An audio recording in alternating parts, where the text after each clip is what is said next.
Digital electronics and logic gates. अभी तक हमने इलेक्ट्रिसिटी के बारे में जितना भी पढ़ा था वहाँ पर हमारे सारे के सारे जो भी फंक्शंस होते थे वो कंटिन्यूअस टाइम वेरिंग फंक्शन होते थे। जैसे कि हमारा वोल्टेज या फिर करंट समय के साथ देखो कंटिन्यूअसली वेरी करता था, बढ़ता था, कम होता था। इस तरीके से इनको बोला जाता है एनालॉग सिग्नल्स। जबकि हमारे पास कुछ सिग्नल्स होते हैं जो कि सिर्फ दो स्टेट्स को मिला करके बने होते हैं। जैसे कि ये हमारे पास एक सिग्नल है जिसमें या तो वैल्यू हमेशा लो होती है या फिर हाई होती है। इसके बीच में ऐसे कुछ कंटिन्यूअस वैल्यूज हमें नहीं मिलती है, या तो ये लो होगी या हाई होगी। और यहाँ पे देख सकते हो आप ग्राफ डिसकंटिन्यूअस है, वहाँ पे अचानक से वैल्यू चेंज हो गई, यहाँ पे कंटिन्यूअस फंक्शन था। तो ये हो जाते हैं हमारे एनालॉग सिग्नल जो कंटिन्यूअस टाइम वेरिंग वोल्टेज और करंट होते हैं। ये हो जाते हैं हमारे डिजिटल सिग्नल्स जो कि signals composed of only two states of electrical potential और करंट भी हो सकता है, हाई और लो। एक जो ऊपर वाला होता है उसको हम बोलते हैं हाई, जो नीचे वाला होता है उसको हम बोलते हैं लो। तो ऐसा आखिर किया क्यों जाता है? ऐसा हमें देखने को कहाँ मिलता है? देखो, बहुत सारे सवाल ऐसे होते हैं जिनके दो ही आंसर हो सकते हैं, जैसे यस या नो। आपको चाय पीनी है, यस या फिर नो। कोई भी स्टेटमेंट है वो या तो ट्रू हो सकता है या फॉल्स हो सकता है। कोई वैल्यू उनको हम असाइन कर सकते हैं, भाई या तो वैल्यू 1 होगी उसकी या 0 होगी। या हम बोल सकते हैं कि कोई भी इंसान या तो वो जिंदा होगा या मरा हुआ होगा। तो बहुत सारे सवालों के लॉजिकली सिर्फ दो आंसर हो सकते हैं, और उन जब उस तरह के लॉजिक को हमें प्रोसेस करना होता है तो हमें डिजिटल सिग्नल्स का यूज करना पड़ता है, और लॉजिक गेट्स की मदद से हम उन सिग्नल्स को प्रोसेस करते हैं। डिजिटल सिग्नल प्रोसेसिंग का सबसे सिंपल एग्जांपल देखते हैं। हमारे पास यहाँ पर एक सर्किट है, उसमें एक बल्ब है और दो स्विच हैं और एक बैटरी लगी हुई है। इस वक्त हमारा बल्ब जलेगा नहीं, और हम जानते हैं कि जैसे ही मैं यहाँ पर इन दोनों स्विचेस को क्लोज कर दूंगा तो हमारा सर्किट कंप्लीट हो जाएगा और हमारा बल्ब जल उठेगा।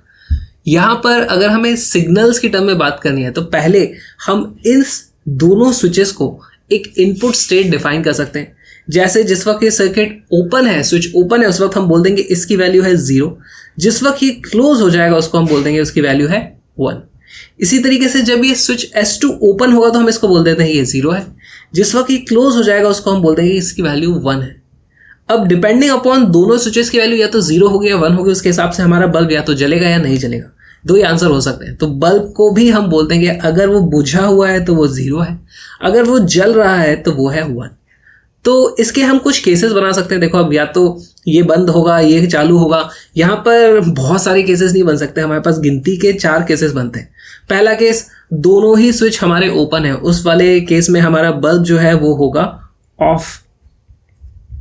दूसरा केस, हमारा S1 ओपन है, S2 को हमने क्लोज कर दिया है, फिर भी हमारा बल्ब नहीं जलने वाला है, इसको अभी भी हम ऑफ बोलेंगे। तीसरा केस हो सकता है हमने इसको S1 को क्लोज कर दिया लेकिन S2 अभी भी ओपन है, तो यहाँ पर भी बल्ब नहीं जलेगा, इसको हम बोलेंगे ऑफ।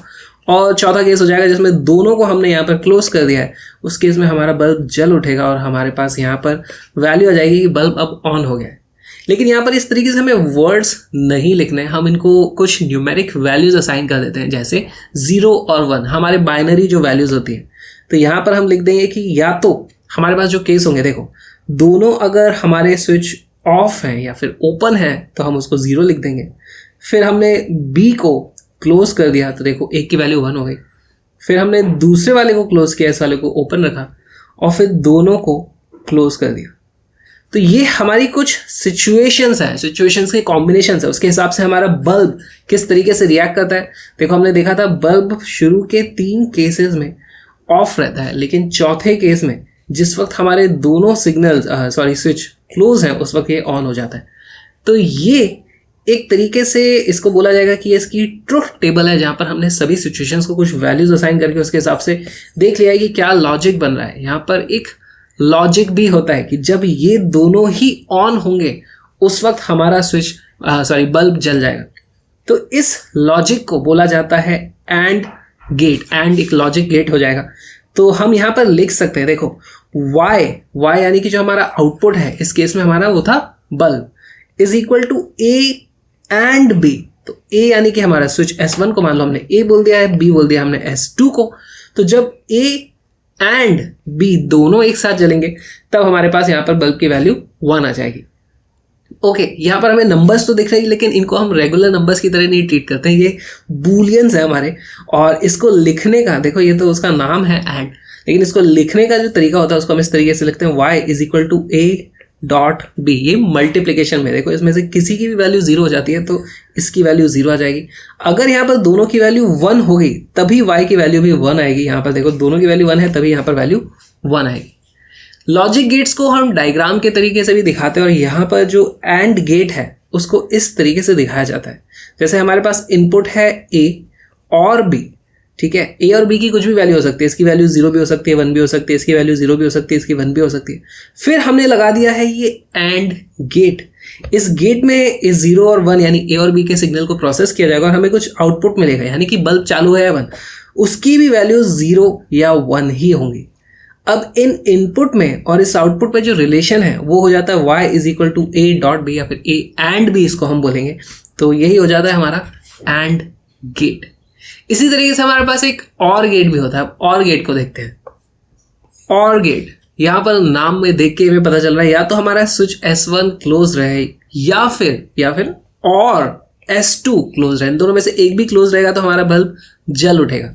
तो देखो हमारे पास यहाँ पर फिर से वही सिचुएशन है कि S1 यानी स्विच 1 और स्विच 2 ओपन है या क्लोज है, ओपन है या क्लोज है। उसके हिसाब से हम बताते हैं कि जिस वक्त दोनों हमारे स्विच S1 और S2 ओपन है उस वक्त बल्ब नहीं जलेगा, तो इसको हम लिख देंगे ऑफ। फिर बाकी जो भी केस है उसमें किसी को भी आप बंद कर दो, हमारे पास बल्ब जलने वाला है, तो यहाँ पर हम लिख देंगे ऑन ऑन ऑन। इस सर्किट की हम ट्रुथ टेबल भी बना सकते हैं। ट्रुथ टेबल, उसमें हम क्या बोलेंगे, स्विच S1 को हम बोल देंगे इनपुट है वो A, स्विच S2 को बोल देंगे है वो इनपुट B। अगर वो ओपन होते हैं तो हम उसकी वैल्यू रख देते हैं 0, तो हो सकता है हमारे पास दोनों ओपन रहे। फिर हम एक को क्लोज कर देंगे, फिर दूसरे को क्लोज कर देंगे और फिर दोनों को क्लोज कर देंगे। इस केस में हम क्या देखते हैं कि हमारा बल्ब कब जलता है। बल्ब एक्चुअली इन सभी जगह पर बल्ब हमारा जल जाता है जिस वक्त दोनों स्विच ओपन है, उस सिचुएशन में हमारा बल्ब ऑफ रहता है। अच्छा, यहाँ पर जो सिग्नल्स की प्रोसेसिंग हुई है उसको हम बोलते हैं और। तो यहाँ पर y यानी कि जो आउटपुट है उसको हम बोलते हैं y is equal to a और b, या तो a रहे या फिर b रहे तो भी हमारी वैल्यू 1 आ जाएगी। इसको लिखने का तरीका जो है बूलियन की टर्म में उसमें हो जाता है y is equal to a plus b। End में हमने क्या देखा था, वो होता है a एंड b, उसको इस तरीके से लिखते हैं। अच्छा, ये हमारे पास लॉजिक गेट का यहाँ पर साइन आ जाता है। यहाँ पर a इनपुट है, b इनपुट है और इस तरीके से हमारे पास लॉजिक गेट है और यहाँ पर हमारे पास y कुछ आउटपुट वैल्यू आएगी। ये भी देखने में एंड गेट जैसा ही दिखता है। तो इन दोनों में डिफरेंस क्या है, देखो एंड गेट में हमारे पास यहाँ पर एक स्ट्रेट लाइन होती है इस तरीके से और ये दो इनपुट आउटपुट होते हैं, और गेट में हमारे पास इस तरीके से कर्व्ड होता है इस तरीके से, है ना। तो ये है हमारा एंड गेट, ये है हमारा और गेट। और एक गेट को देखते हैं जो है नॉट गेट। एंड गेट में और गेट में हमने देखा था कि 2 इनपुट कंडीशंस हो सकती थी, लेकिन यार इस नॉट गेट में हमारे पास सिर्फ एक इनपुट कंडीशन है, हमारे पास एक ही स्विच है। अगर इस स्विच को हम ओपन रखते हैं तो यहाँ से देखो करंट इसमें से जाएगा, हमारा बल्ब जलेगा। अगर हम इस स्विच को क्लोज कर देते हैं तो ये शॉर्ट सर्किट हो जाएगा, हमारा करंट यहाँ से जाएगा और बल्ब ऑफ हो जाएगा। यहाँ पे मे बी हम रेजिस्टेंस लगा दें प्रोटेक्शन के लिए ताकि इनफाइनाइट करंट ना हो जाए। ओके, तो इसके सभी केसेस बनाने के लिए हमें पास देखो यहाँ पर सिर्फ 2 ही स्टेट्स हो सकती है। यहाँ तो स्विच हमारा ओपन होगा या क्लोज होगा, उसके हिसाब से हमारा बल्ब या तो ऑन होगा या फिर ऑफ हो जाएगा। इसकी ट्रुथ टेबल की अगर हम बात करें तो A यानी कि स्विच को अगर हम इनपुट बोल देते हैं कि ये हमारा इनपुट था A की वैल्यू जिस वक्त 0 है, यानी जिस वक्त हमारा S ओपन है उस वक्त हमारा बल्ब जल जाता है, तो उसे हम 1 लिख देंगे। यहाँ पर हमारे पास वैल्यू आ जाएगी 0। तो इसका जो नाम है वो है नॉट A। जो देख रहे हो आप, 0 को ये 1 कर देता है, 1 को ये 0 कर देता है, उल्टा कर देता है ये, इसीलिए बहुत ही नाम भी इसका ऐसे रख दिया नॉट A। तो A की वैल्यू अगर 1 थी तो Y की वैल्यू नॉट A यानी 1 नहीं होगी, यानी कि 0 हो जाएगी। अगर A की वैल्यू 0 थी तो Y की वैल्यू नॉट 0 यानी कि 1 हो जाएगी, क्योंकि हमारे पास 2 ही ऑप्शन है, या तो 0 होगी या 1 होगी। अच्छा, इसको लिखने का जो तरीका है उसको हम इस तरीके से लिखते हैं y is equal to a bar या फिर a प्राइम, उसके ऊपर आप इस तरीके से डंडे खींच देते हो और इसका जो साइन होता है वो इस तरीके से होता है। देखो यहाँ हमारे पास डायोड ऐसा होता था ना, तो ये डायोड नहीं है, ये एक्चुअली एक नॉट लगा हुआ है यहाँ पे। तो जब भी आपको ये गोला दिखेगा आपको समझ जाना है कि हमें अब चीज़ों को इन्वर्ट कर देना है, तो इसको लिखा भी ऐसे जाएगा y is equal to a bar या फिर a प्राइम।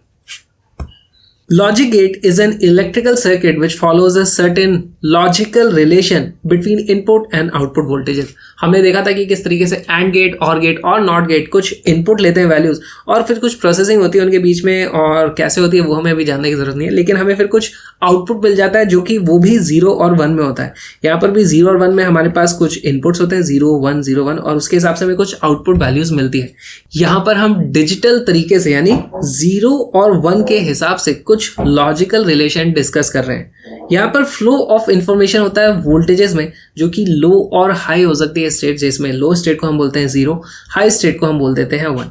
अभी तक हमने 3 गेट्स पढ़े, एंड गेट, और गेट और नॉट गेट। उनके इस तरीके से हमारे पास बूलियन एक्सप्रेशन भी है, लेकिन हमें 4 गेट्स और पढ़ने हैं, nor, NAND, jaw and x nor. तो इसको एक्सक्लूसिव और एक्सक्लूसिव नॉर भी बोला जाता है।